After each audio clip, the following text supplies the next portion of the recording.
नमस्कार, आप देख रहे हैं न्यूज रूम लाइव। शाम के 6 बजे हैं और मैं हूं आपके साथ आलोक।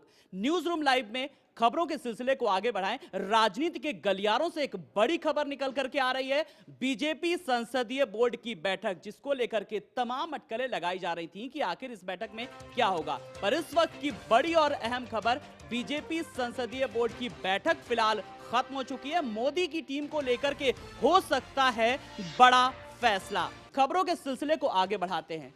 बिहार में जानलेवा मिड डे मील की तपिश अभी ठंडी भी नहीं हुई थी कि दिल्ली में आयरन की गोली खाने से कितने बच्चे बीमार पड़ गए हैं। तो हम बात कर रहे हैं दिल्ली की, जहां पर दिल्ली में आयरन की गोली खाने से दर्जनों बच्चे बीमार पड़ गए। हादसा दिल्ली के भारत नगर इलाके में हुआ। बच्चों को आयरन की गोलियां चाचा नेहरू योजना के तहत दी गई थी।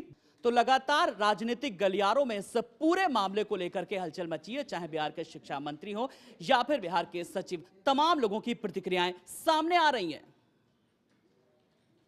3 योजनाएं ऐसी हैं इस देश में जो इस देश की बर्बादी का कारण बनेंगी, देश की आर्थिक स्थिति को जर्जर कर देंगी।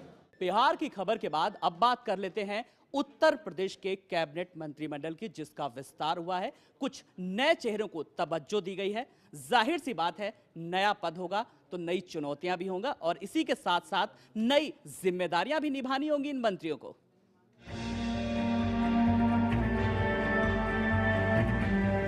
उत्तर प्रदेश के राजभवन में अखिलेश के मंत्रियों का जमावड़ा लगा था। इन जमावड़ों के बीच 4 चेहरे ऐसे थे जिन्हें अखिलेश की सरकार में मंत्री पद की शपथ लेनी थी। तो इसी के साथ ही यूपी में कैबिनेट मंत्रियों की संख्या अब 58 हो गई है। ज्यादा जानकारी के लिए बात करेंगे अपने लखनऊ सहयोगी विशाल रघुवंशी से। विशाल, आज उत्तर प्रदेश के राज्यपाल बीएल जोशी ने नए मंत्रियों को पद एवं गोपनीयता की शपथ दिलाई है। तीसरी बार 1.5 साल में तीसरी बार कैबिनेट का विस्तार हुआ। इस बार नया क्या है? ये कहते हैं कि इस बार अगर आप देखिए तो उत्तर प्रदेश का जो कैबिनेट विस्तार हुआ है वो साफ सुथरी छवि वाले लोगों का हुआ है और ऐसे में 4 जो मंत्रियों ने शपथ ली है, जिनमें से 2 नए चेहरे हैं, 2 भले ही राज्य मंत्री थे, उन्होंने शपथ ली है। खबरों के सिलसिले को आगे बढ़ाते हैं और बात करते हैं सुप्रीम कोर्ट के एक अहम फैसले की, जिसमें उन्होंने एसिड अटैक को लेकर के मुआवजे की बात की है। क्या कुछ कहा है, इस स्टोरी में देखिए।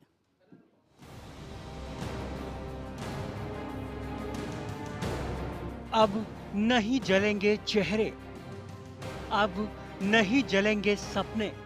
क्या कुछ बातें अहम कही है सुप्रीम कोर्ट ने अपने फैसले में, इसके लिए ज्यादा जानकारी के लिए बात करेंगे अपने न्यूज रूम में संवाददाता अरविंद से। अरविंद, जो तेजाब हमले के मामले में सुप्रीम कोर्ट ने क्या कुछ कही है अहम बातें? देखिए, सबसे महत्वपूर्ण यह है कि अदालत ने साफ कर दिया कि पीड़िता के पुनर्वास, उसके इलाज की पूरी जिम्मेदारी राज्य सरकार की होगी। ये तो बात हो गई सुप्रीम कोर्ट ने जो अहम बातें कही हैं, पर रेप की बात करें उसके लिए भी कानून बने, छेड़छाड़ की बात करें उसके लिए भी कानून बने।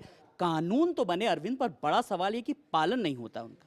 बिल्कुल, और तेजाब के जो हमले हैं, उनके जो जख्म है वो सिर्फ पीड़ित के चेहरे पर नहीं है। ये बड़ा सवाल है कि कब तक आखिर इन हमलों को रोका जा सकता है। बहुत बहुत शुक्रिया।